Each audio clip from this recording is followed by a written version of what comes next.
There's a bit of a glare there from the sun coming in, so I might have to move. Just give me a second. I think I can park over here where there's not so much glare. I'm going to continue with this writing today. The next part is good. Of course, all of it is. But has to do with this world.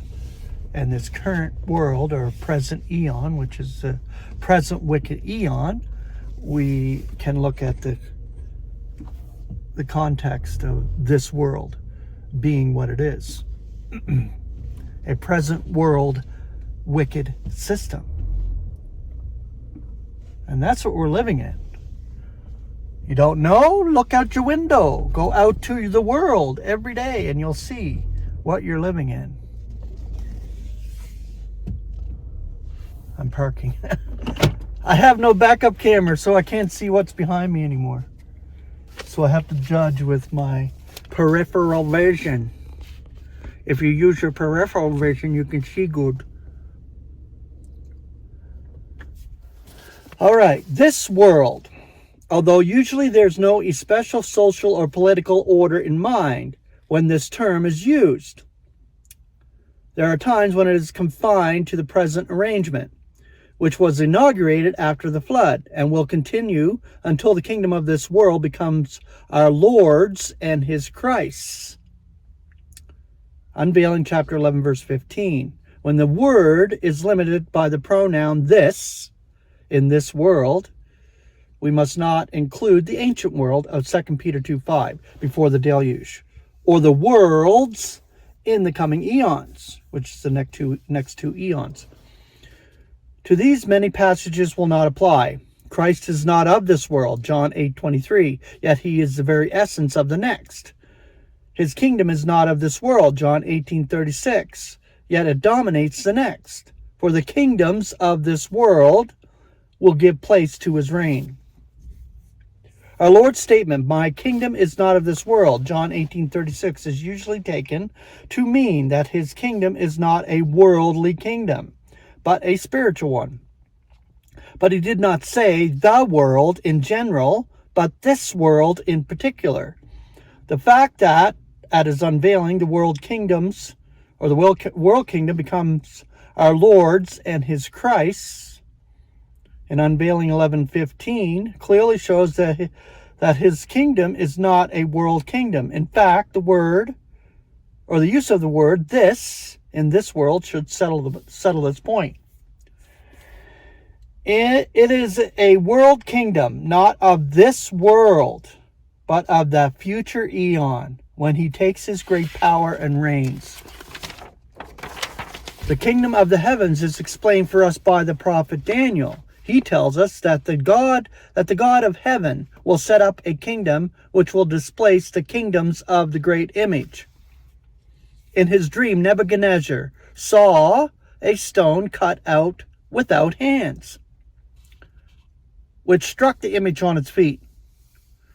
All of the prophets are unanimous that it will not be set up by man.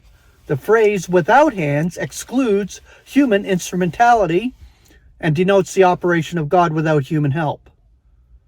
So the mighty die in Job 34:20. So was Sodom overthrown in Lamentations 4:6. The Most High does not dwell in temples made with hands. Our future body is made without hands. 2 Corinthians 5:1. Beautiful. Our circumcision, which is the heart circumcision, Ephesians 2:11 and Colossians 2:11, is made without human hands. Our Lord knew this, and no one can point to a single act of his or a solitary word in his heralding without suggesting sedation or violence on the part of man against the government. So was the kingdom which the Jews were led to expect, and such was the sovereignty which our Lord heralded to them. That the displaced realms were real kingdoms on this earth is beyond dispute. The figure used is such as to leave no doubt that the coming kingdom will be the same. What we have today does not displace these kingdoms. It did not commence by crushing them as a falling stone. It is not a mountain in the earth. It is not the kingdom of the heavens. Quite the contrary. There are many governments on the earth today, and their power is all based on the work of human hands. It was quite impossible for our Lord to mean any other kingdom than that spoken by Daniel. For it would have cruelly deceived the people and misused the word of God. The kingdom of the heavens can only be that so called by Daniel the prophet. The Jews during our Lord's ministry were strongly inclined to insurrection.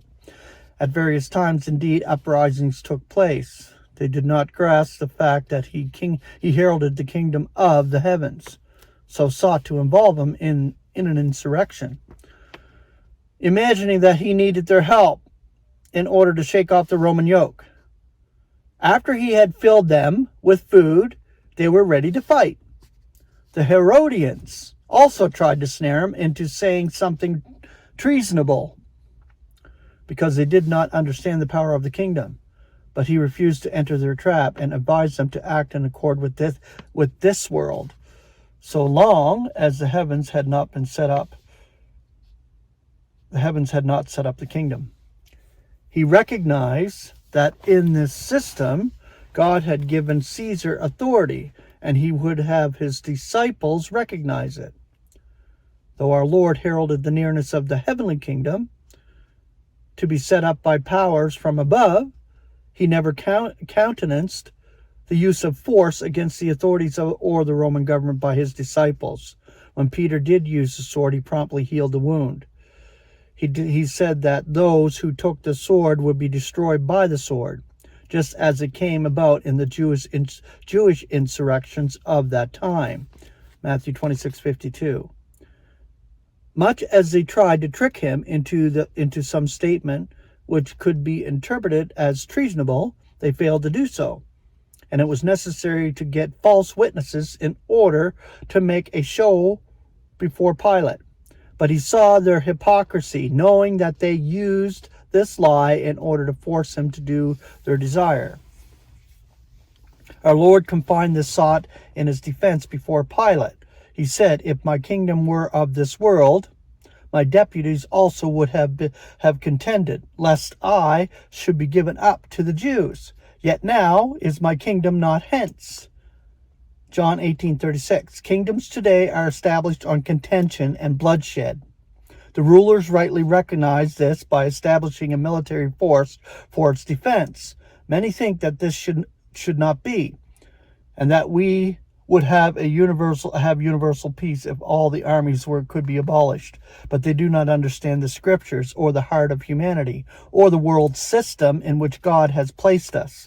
The earthly kingdom, not on earth but from the earth, must lean on earthly force. A heavenly kingdom such as our Lord's in the coming eon, and not in heaven, but will be ruled by power from heaven. It will control by means of the rain. Zechariah 14:17. And at the end, when it is threatened by extinction by the adversary, which is the end of the next eon, an overwhelming host, fire from heaven, descends and devours its enemies. Unveiling 20, verse 9. All right, so we'll continue on with this because there's no more titles, but it continues on for several more pages. And it's, like I said, it's a fairly long article. So I want to continue on with this world.